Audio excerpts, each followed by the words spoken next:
Hello, everybody. Welcome to Sales War Chest, here for strategic sales and business development insights designed to help you scale your sales, de-risk your sales recruitment, and help you grow revenue in uncertain times. Very excited today to be hosting Ryan Williams, an executive coach specializing in sales, executive coach from Silicon Valley. Ryan, it is so exciting to have you here. I've only heard of you, I have to admit, just a short while ago when I went to the world premiere of the movie that you were part of bringing to the screen, that movie Outside the Valley, where you've taken us on a journey to other entrepreneurs outside of Silicon Valley. So you know a whole lot about sales, a lot of stuff about entrepreneurship, VPs of sales, sales leadership. Ryan, so good to have you. Welcome. Thank you so much for having me. This is going to be really fun. So thanks in advance. Very good. Very good. Now, moving a couple of my notes. It's all right to admit we have notes, isn't it, Ryan? I'm just going to admit that I've got some notes here. Well, you've had a whole lot of experience, which I guess has brought you to this place where you are in a position that you coach people. How did you get started in sales, Ryan? Well, not on purpose. You know, this wasn't something I set out to go do. My career took a turn when I was an educator and working at a nonprofit organization for kids called the Boys and Girls Club of Chicago. We ran out of money and somebody needed to go do the fundraising. Yes. And that led me to pursue some grants, pursue some funding, and got my hand slapped because in a big organization like that, they don't want the young 20-something going out and representing the organization, but we were running out of money. So what are you going to do? And so that's how I started my career in business development, was on the nonprofit side. And by the end of that, act one of my career, I had worked with, Chase Bank and Staples and Tiffany and Co. and other, big brands like, Chicago Bears is the football team in Chicago, like organizations like that. And it was an amazing experience. And so when I moved, I was prompted to move to Silicon Valley from some friends, and I was glad that I did. And when I got there, I thought I would continue on the nonprofit, this kind of social work track. And I ended up working in sales for a couple of different companies. But what I found was what I loved about working with kids and working in youth programs was also present. That same kind of aspiration to change the world was present in startups. Wow. And it may sound cheesy, right? Because on one hand, you've got kids who are like avoiding gang violence in one of the thickest neighborhoods in Chicago. And then on the other hand, you've got, folks who have a lot of privilege, who are choosing to change the world as opposed to trying to get out of their circumstance. And so it may seem like a really crass comparison, but when I moved into sales management and I had my own team and I had people looking to me, asking for guidance, asking for leadership, my heart was filled in the same way. And so that's really what led me to double down and say, hey, I'm going to keep on this sales leadership path and working with companies that are fast growing, because the faster the company is growing, the more stress there is. The more stress there is, the more there's a need for good leadership, good coaching, good development, good people development. And I started my career as a teacher. So what a natural fit. Looking back, it's perfect. On the way in, nobody wanted to hire me, but too late for that now. So I had a chance to have some killer experiences and meet some great people that many of whom are still really close friends. Oh, wow. That's an exciting story. We could have a whole podcast on that probably, Ryan. Probably. You. Oh, yeah. Others have tried. Great. It's not that interesting, but it's we all have these paths, these stories that bring us to where we're at. I think that's cool. We sure do. Yeah. And so now you're in a position where you're working as a coach, specializing in executive development for revenue leaders.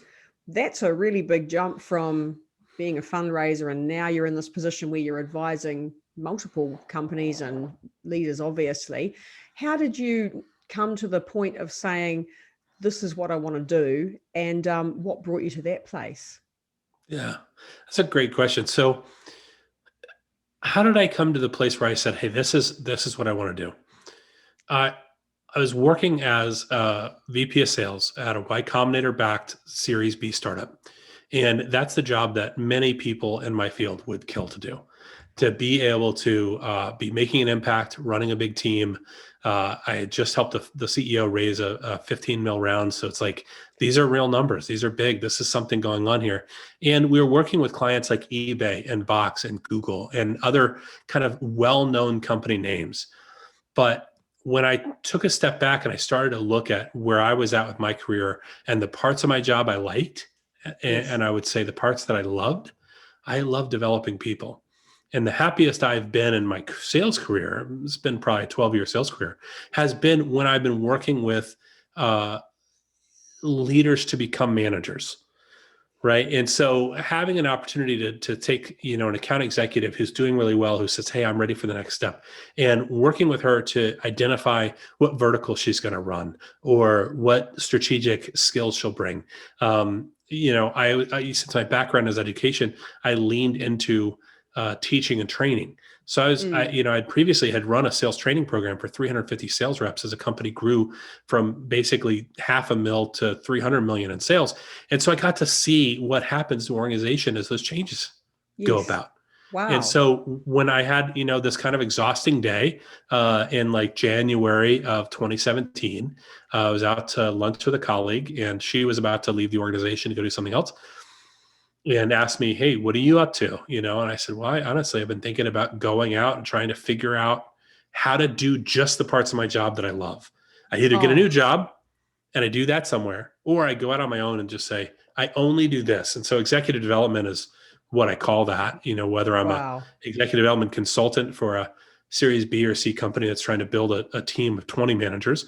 I've done that at places like, Airbnb for work, and facilitated for Lyft's business unit, Lyft for Business. And so I got to see that now and see that I was right, that I really like that. But I also work one-on-one.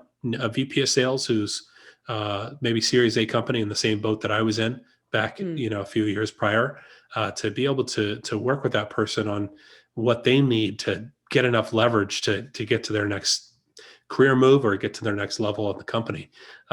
That's really fun for me. And so I just said, I'm only going to do this. And luckily the market agreed that this would be something I'd be okay at. If they hadn't, then maybe we'd be talking about something else. But that's what brought me here today. Yeah, I think that is absolutely something that the market needs, because you get to a certain level, don't you, as a sales rep or an account executive, where you're just expected to organically know what to do. And then I think, for a lot of women, they tend to be the one that takes more time off for parenting. So you get to a certain level, and if you take time off for parenting and you take too long to take time off, it's very hard to actually get back at the level where you really want to be. And then nobody's saying, hey, you've got some amazing skills, whether you've had time off or not, there's a blockage, let's work on that to help you break through. So I think what you're doing is very special. And of course, especially now with, we've had the big hit from COVID, there's talking about a recovery. I'm not sure how long it will fully take, but as that recovery starts and as it ramps up, companies are really going to want to hang on to good talent. And if there's nothing that's terribly difficult holding a person back, you should absolutely be working with them to get them to that next level. Yeah. Or neck level, as they call it, right? Neck level, neck minute, yeah. Neck minute. Well, so for me, it's interesting that you bring up the challenge of taking time off for parental leave. Because that there's an interesting opportunity there where the companies who have leaned into making their companies great places to work for women, that served them really well. I've seen it. Now, is everybody doing it well? No, absolutely not. Especially, here in the States, we have some real challenge around that. But when there's an acknowledgement of, hey, here's where you're at and here's what you can contribute. One of the tools I use is a 360 analysis called the leadership inventory. And I use this to help the leader identify what they need to keep working on. And, someone who comes and checks back in with their professional development forecast every, 6 months or so, how long do you want to be out, right? So if you can come back to a living document that your manager is working with you through, or that your HR, business partner is working on with you, and say, hey, I'm going to pick up where I left off now, or maybe your priorities have changed. That's okay too. Yeah. But if you come back and you should be able to say, I'm back and here's what I want to do. Mm. I don't think many people are given that chance, which is really too bad, because I think Yeah. everybody Yeah. deserves that. Yeah. Wow. I'm sure that, with what you're doing, you'll be adding to the groundswell of changing that, with the coaching you're doing. And I know as well, you've talked about, I'm just checking my notes again, so many notes here, Ryan, revenue leadership and executive development. And I guess what I'm wondering is, what do you look for in revenue leadership, and how do you develop people so that they become great leaders for their company? Mm-hmm. Well, so I think there's a few things that can get in the way, like, as if you want to put it, like, um, you know, in what I look for, I'm really, I don't think there's a cookie cutter type of this is an excellent revenue leader, Mm-hmm. but I do think there is some real significant challenge to the difference between a manager and a leader. Yeah. Right. So manager, so, something actually came up yesterday. I was thinking about this preparing for our conversation. My brother is a pilot instructor. So he teaches other pilots how to fly. He's a FAA pilot instructor. He lives in Maine, northeastern corner of the United States. And he posted a picture on Facebook of his like a flight plan recently. Mm-hmm. And it looked like, just picture like 100 little circles, in the air, drawn in bright green. And the caption, he was titled Energy Management. Mm-hmm. Now, here's why I'm thinking about this as it relates to leadership development. So Randall's job in an emergency situation, well, his job is to teach the other pilots, but a pilot's job in an emergency situation who doesn't have engines is to burn off enough energy before you land. If you don't have engines to slow down your airplane, you got to you do what they call energy management. You got to fly in circles until the plane is slow enough that you can pull around and make a landing at the speed that you normally would if you were using the engines to do that. Oh, okay. Right. That's the definition of management, right? Steering to keep on course. That is not the definition of leadership. So when I look at somebody and think, okay, are they a great manager? A lot of the interview questions that we ask to figure out somebody who's going to come in and lead the revenue organization are management questions. What do you do with an underperformer? Well, the answer to that is slight correction, keep you steering the ship, right? Or burning off fuel in a plane, or whatever, or burning off speed in a plane is probably a better, example. But all these little things are very management things. They're very tactical things. And so what I want to learn from, and what I want to do is not only help leaders get there and get over that kind of, I'm a manager, now I'm a leader hump. Like, well, what's the difference, right? The difference, I think, is being able to set a goal, target a direction, and say, we need to go from A to B, and then enable your people to do that well.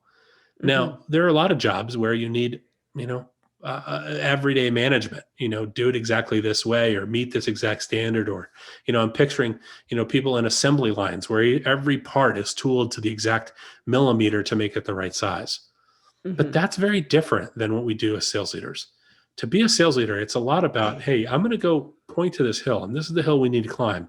How we get there, what route we take, that's kind of up to to the managers on my team. And if I can empower them, coach them, develop them, and let them be able to make decisions on their own, well, that's going to set us up into a place where the organization is going to go there naturally and not be dependent on one person.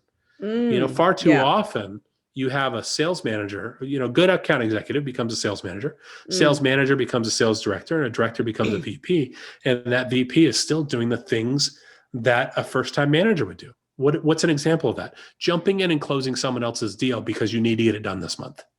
Yeah. Well, I would rather take a hit to my February number and lose a deal and have the rep learn from it so that never happens again. Well, think about the next 18 months that account executive continue to develop, grow, be around other people on the floor, and they know what it's like to have lost something that was critical. Yes. Now, do you always want to lose deals? No, absolutely not. But do you want to empower your people so they can learn the most from it and say, hey, this was the best for the organization? I'm okay with that. I think most people would. So, your question of what makes a great revenue leader, I think that's really hard to say. But I can tell you, when you look compared to a manager versus a leader, you can start to see some of those traits. And a lot of it is empowering people to be autonomous and make their own decisions and do right by the organization, do right by your sales plan. Wow. Yeah. Yeah. And obviously that revenue leader is able to inspire others, because sometimes that hill might be quite steep. It might not look like there's very many footholds, but somehow this is the direction we're going. Yeah. Yeah. So that's what comes to my mind when I think about this stuff. And I don't know if that's something that, your leaders will relate to as much as I do, but I really think that there's a lot of creativity in the work we do. There's a lot of opportunity to bring your passion to work. Yes. There's a lot of opportunity to develop the people around you and be a good, citizen, not only in your company, but also around you. I mean, there's all kinds of opportunities here, Yeah. And so that's what I would say. Wow. Yeah. And of course, I suppose too, you've been inspired by revenue leaders just as much as you are inspiring them. And so you joined together with Hunter Weeks and you produced that amazing film, which, to be honest, if it was there every night and I had every night, I would just keep watching it. It was just so wonderful. Outside the Valley, where people from Silicon Valley, which is the place a whole bunch of us are going, we must get there, actually said, I'm going to look outside the Valley and see what entrepreneurship and sales and all those sort of things are like outside the Valley. So, of course, you've now had a lot of experience talking to founders outside of Silicon Valley as well as within Silicon Valley. Do you see any common sales and marketing challenges that you find when you're speaking and coaching with people around the world? Are they the same challenges we're facing? Are there different challenges? What are your thoughts on that, please, Ryan? So, it's interesting because I think it's hard to say these are challenges that are just limited to one place. Yes. But I'll give you an example of a challenge that I've seen all over the world, and then I can tell you how it shows up in different places. The one challenge that comes up a lot is, when does the founder hand off sales? Yeah. And so Massive that challenge. is,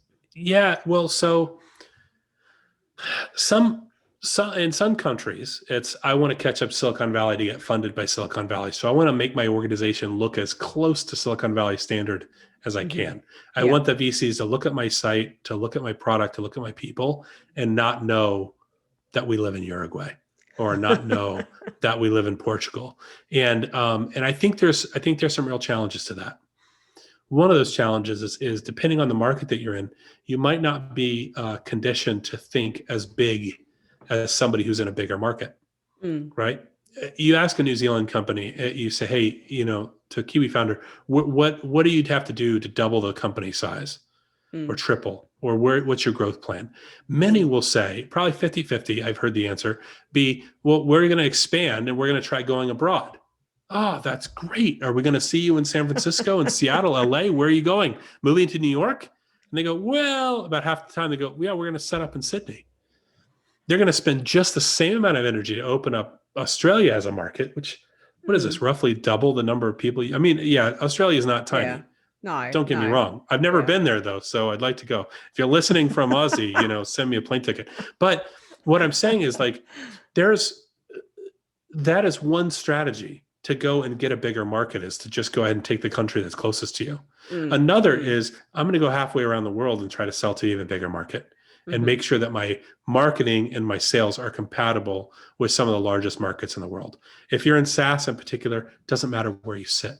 One of my favorite companies is actually highlighted in the film, which is Cloud Cannon, based in Dunedin. Basically that's, as south as you can get, for a guy like me. I know there's some places further south, but when you ask somebody from Dunedin where they're from, and they go, oh, we're about 2 whales from Antarctica, you're south, right? You can't argue with that. You do. You're south. You do. Yes. Right. And their clients are, Netflix, Twitch, Amazon, et cetera.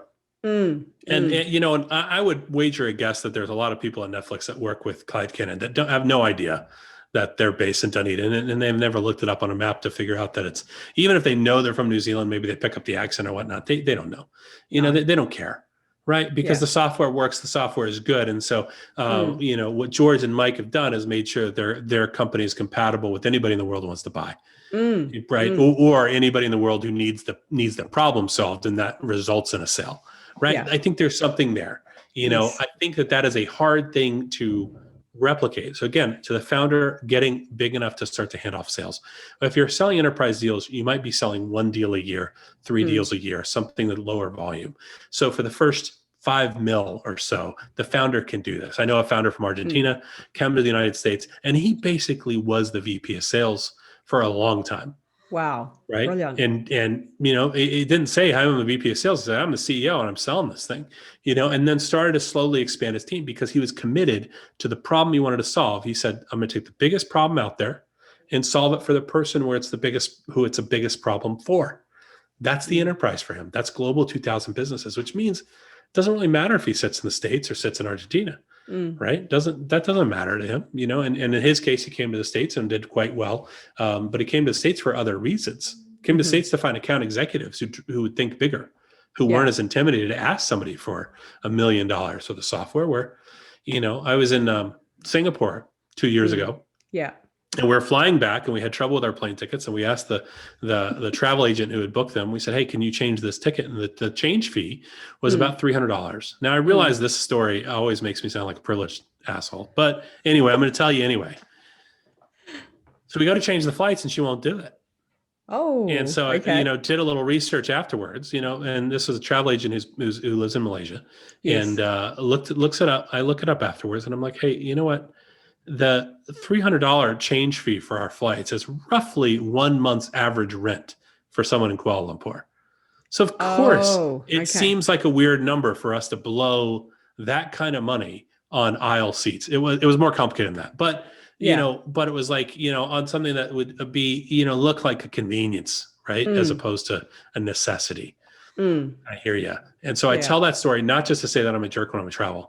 I promise you, I'm a delight. Please have me back. I'm sure you were very polite. I'm sure you were polite, Ryan. However, when I think about enterprise deals, I want an account executive or I want a VP of sales who knows what that number is, who's comfortable asking for that number. Yeah. And it's few and far between that you meet a true enterprise seller who can very comfortably and confidently tell you that something costs $100 million with a straight face, no laughter. The thing is, I'm looking for two things when I hire a salesperson. Right, into a client company. They know the deal cycle length. They're comfortable selling something over maybe 6 months, or maybe it's 3 days, right? So the founder has to sell enough to know what that compatibility is, the amount of time it takes to close a deal. The second thing that the person needs to be compatible for is the amount of money they're asking for. So if you take somebody who take a big brand like Yelp, right? The Yelp sales cycle, last I heard from a friend, was about 2 weeks. I call up the local, delicatessen and I say, hey, are you on Yelp? They go, oh, we're not, we're busy today. And you call him back. And time 3, he's talked to his wife about advertising and they say yes. And I close a $300, maybe $500 deal. Now a Yelp sales exec is going to probably do 1 million of these, right? Another really popular international B2B, but SMB brand is something like Asana or some of the other project management tools, right? Small agencies who are 1 or 2 people can use the product. And so they've got a team that services small agencies. Yeah. That's different than the team that services enterprise, right? And so there's got to be a compatibility for, do you know how long it takes to close a deal? And do you know how much it costs? Right? Again, back to my example from Kuala Lumpur, where the gal is like, $300, that's a lot of money. Well, that's a lot of money to her. It's a change fee to a plane ticket to me. As much as that reveals my privilege, and it does. So we'll deal with that on another podcast, but it's a different frame of mind. Yes, right? It sure is. I talked to somebody recently who sells $100 million deals into the U.S. military.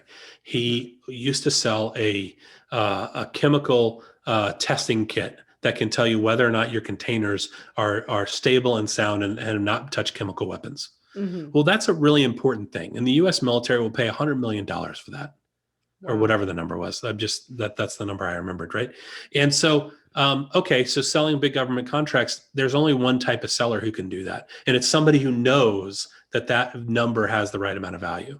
Okay, so that's the account executive tier. The next tier up on managers, I want to hire somebody who's comfortable managing those two same things. So if I come into your company and you go, oh yeah, my average sales cycle is 6 months, I charge $30,000 to $40,000. Well, the managers who come in and the leaders who come in over that need to have seen that movie before. And then one level above that, when you think about hiring a leader, a VP of sales, CRO, et cetera, they have to be somebody who's had vision about that type of market. Okay, here's how we take something from 30K and move it up market to 300K. That's not going to happen overnight. We need to retool. We need to change the product, do some things. I want somebody who's seen that movie, who's done that, right? So, speaking of movies, when we think about the travel we did for the film, we talked to a founder in Portugal who was coming to the US and learning about how to sell in the US, right? And Gonzalo is a really good friend of mine, and he was nice enough to show us around Portugal too. But, his challenge had been, how do I talk to people in the US? And what he found was, you have to treat almost each state differently because there's different values, there's different priorities, and there's different ways to sell depending on the person you're selling to. And so, someday if you cross paths with Gonzalo, like he's an amazing man, and he can tell you all about like those learning that challenges of coming to the US and realizing it's different in California than it is in Arizona or that it is in Texas or some of the other places that he's done business, right? And he's doing quite well last I checked. So there's some compatibilities that are important, and where you are in the world really affects the founder mindset more than it affects any ability to succeed. So think about it this way, right? If we can help founders from around the world know that the sky's the limit, then we have an international equality on the ability to launch a company. It's getting cheaper to launch a company. It's getting cheaper to host the product. It's getting cheaper to learn how to write code. It's getting cheaper to do everything about this. But what is not getting easier to do is thinking big. And that's why we made the film, is because we really wanted to tell the story that great founders are everywhere. And we wanted founders in those markets to look and go, okay, somebody else here is doing it. Yes. Right? You show a bunch of Uruguayans the Mexico City chapter, and they go, I relate to that, man. The pilot we did was actually, most of it got cut from the version you saw, but they talk about how the banks in Latin America are the richest banks in the world.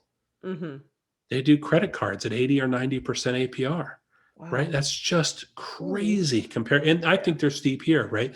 And so, there's not good founder advice to say, hey, go take out a credit card and buy more product. Like, that's not good advice if you're Andy and Maka in Mexico City, because that's not the way the credit system works there. So it's really about how big founders can think. It's not actually limiting to your market, because you're going to overcome those challenges when the time comes if you're thinking big.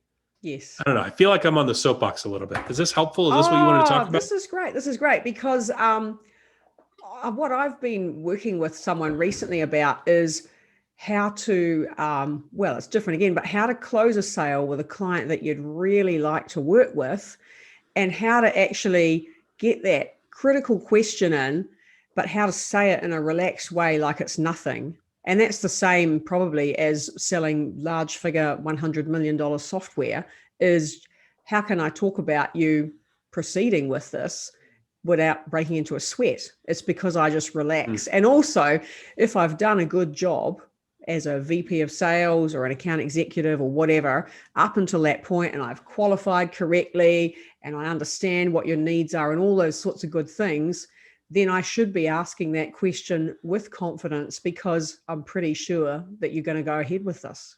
Yeah. Well, the way I think about it is, I think about anything that you bought where the sales rep knows more than you. And so for me personally, a few years ago, I started trying to get a little more active. I took a break because of COVID, but I did that too. But the guy I bought the shoes from knows a lot about running shoes. Yeah. So when I go to him and I say, hey, this is where the pain is on my foot, he says, this is the shoe you need.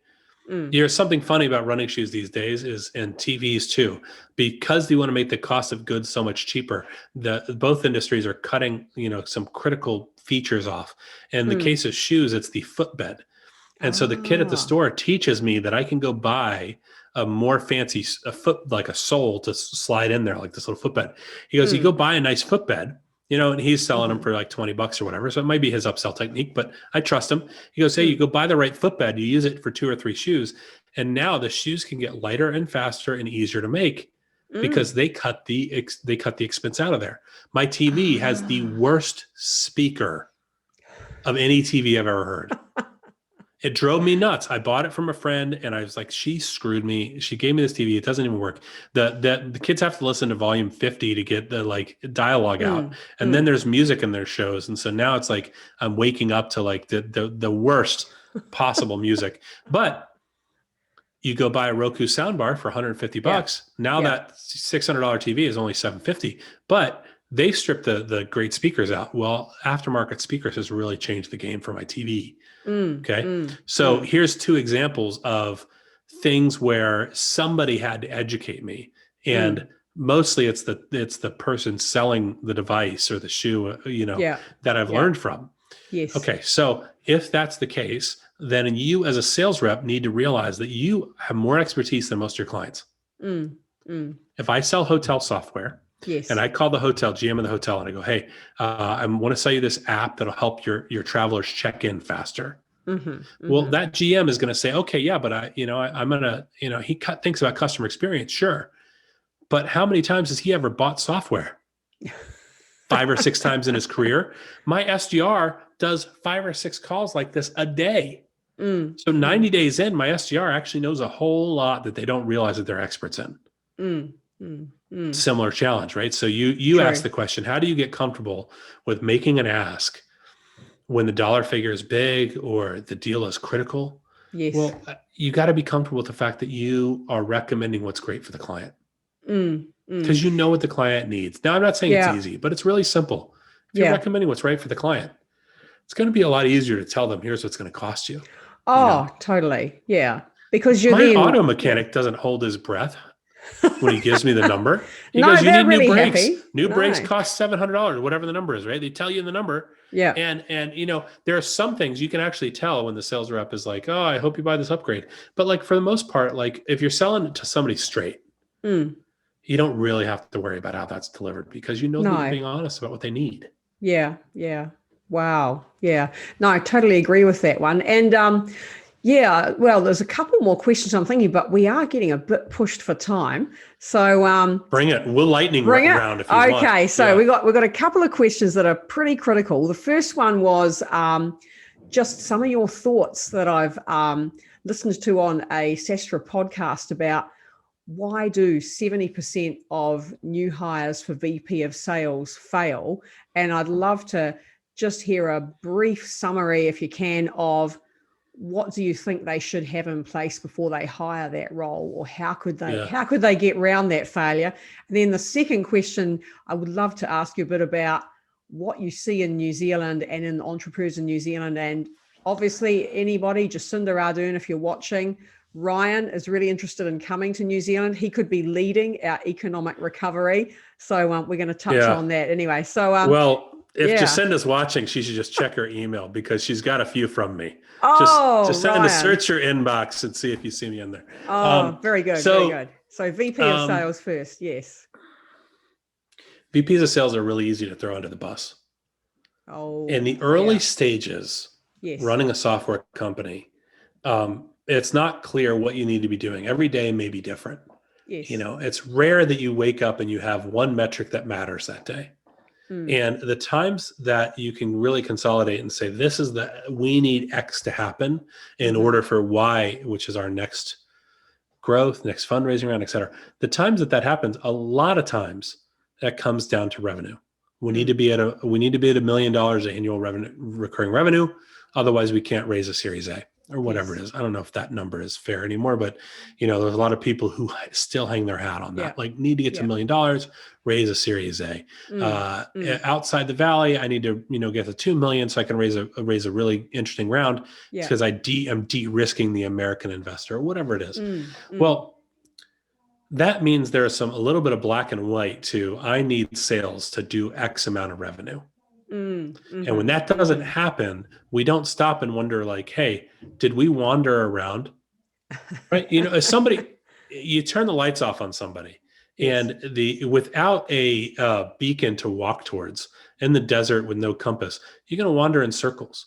Right. They did a really fun research project a while back where they dropped people off in the desert in the daytime and the nighttime, and what they found was that if there wasn't anything to look at, you're going to walk in a circle no matter what, and convince yourself that you're going in a straight line.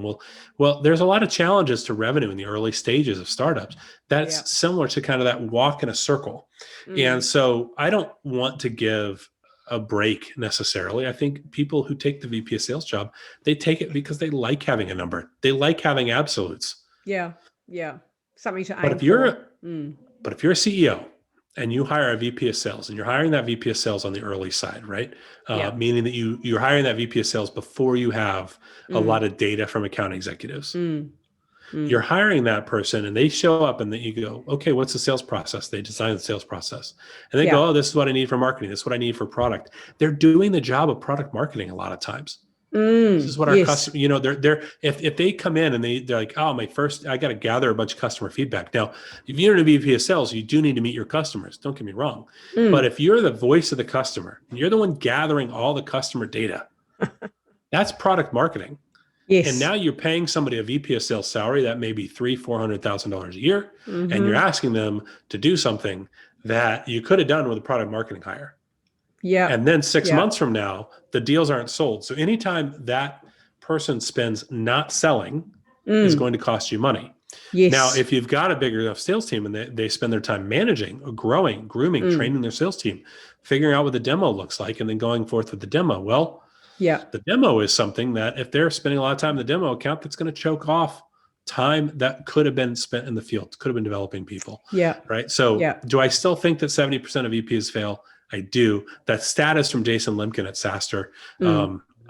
There's no real way to prove that stat is right. There's a lot of follow-up questions that people have, you know, what did they say? 90% of statistics are wrong.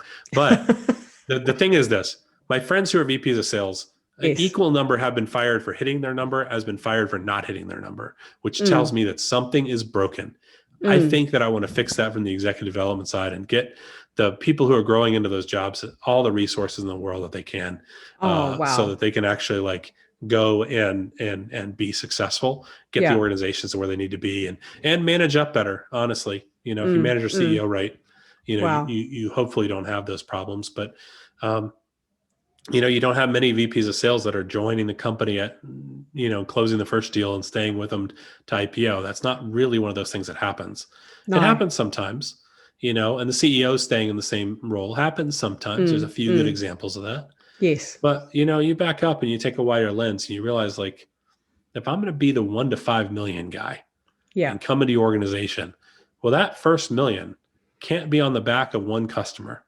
It's got to be a diversified deal set. It's got to be something I can come and learn from. You know, I took a job a while back and, you know, we'll leave some people nameless here, but, you know, one of the things that if you're listening to this and you're going for the first VP of sales job, or even your second or third, make sure you ask for, you know, cohort analysis of the sales team.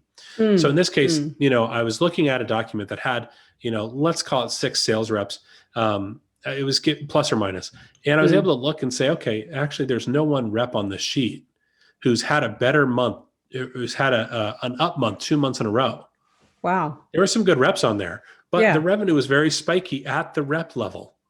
Okay. I just went back to the hiring manager and said, hey, look, I can't join the company and tell you that I'm going to take this team and triple revenue this year when there's no one who's consistently beating their number. Like, I don't know what the roadblock is I come and remove. No. If the roadblock is hiring, because we need more people, that's different.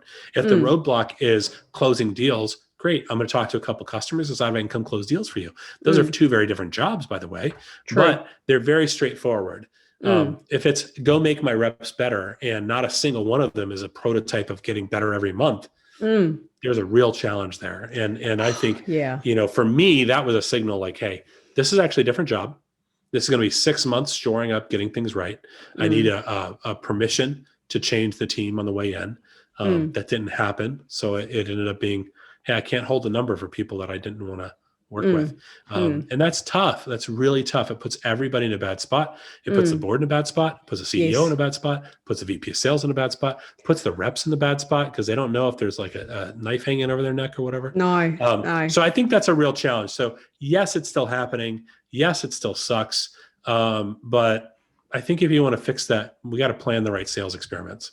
Both at the manager level, at the VP level, as well as a CEO who's running their sales team.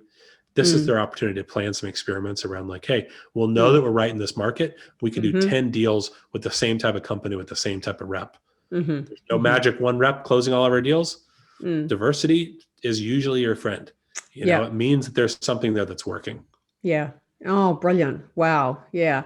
Yeah. No, I think people are not always set up for success when they go into these roles. And you may have saved yourself from a very big challenge that might have been more than the founder in that situation was prepared to invest to solve. So it's probably good that you were able to quantify that.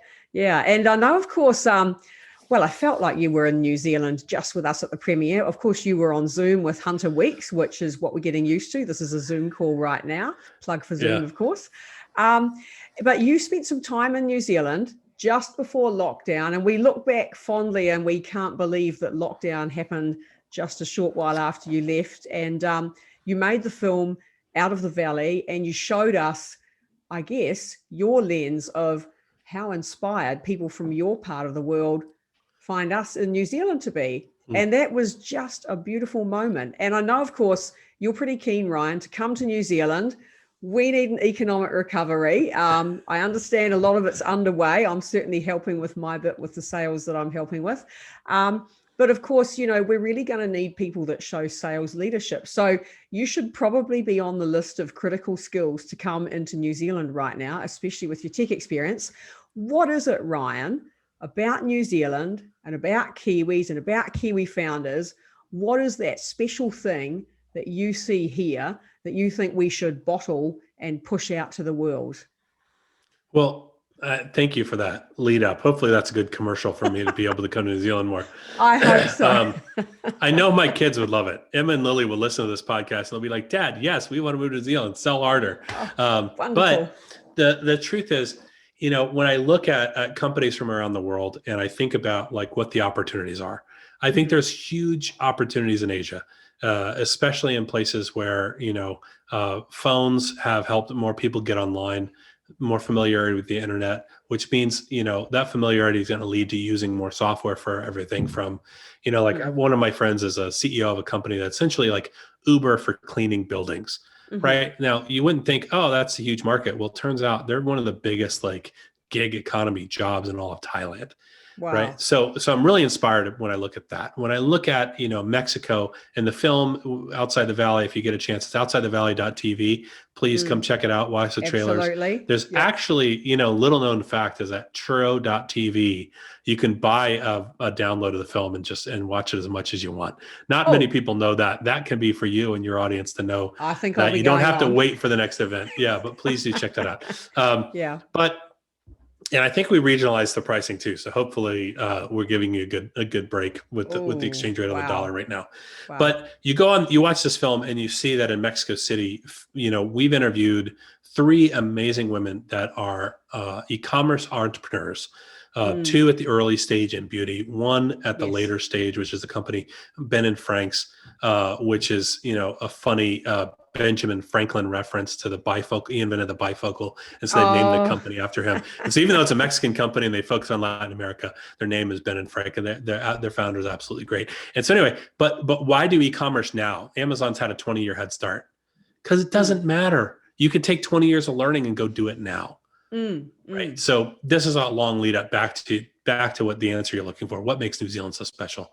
Yeah. One of the things that I see, the first trip over, I was there for Kiwi Landing Pad Summit. And one of the days we spent doing team coaching at Amazon Web Services, which was great that AWS hosted us to come by, spend time with their founders.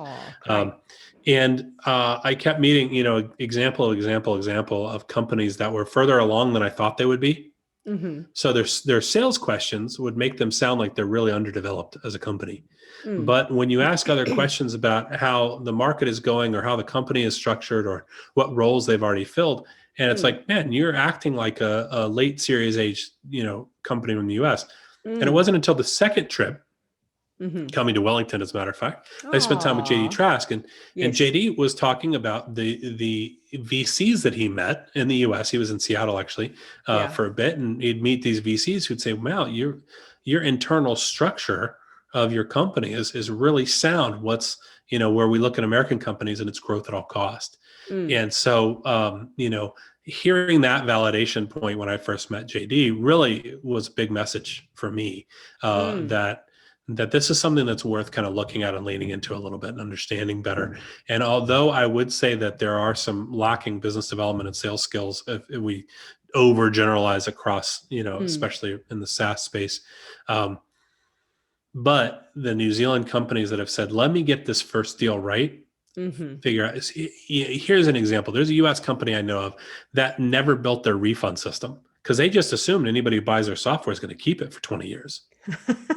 Right? Where you go to a Kiwi founder and they go, no, we wanted to account for everything. We're not going to get it. The humility of, we're not going to get it right the first try. Let's build the right system. Let's build in refunds. Let's build in all these other, I'm not saying that the software is not great. It's thought out. So if you thought about all those contingencies, that sets you up for a very different place than growth at all cost. Let's just close as much business as we can and hope for the best. And I've worked at some of those businesses in the States that are growth at all cost, and I've seen tremendous growth, and some of it is amazing. There's also some of it that creates a bad precedent. And so I think that there's a calibration that needs to happen, that if you took some of that kind of like a Kiwi humility with American gumption and you put it together in a can, you would get a really interesting mix. And so I'd like to see more companies either selling cross-border more often or spending time together.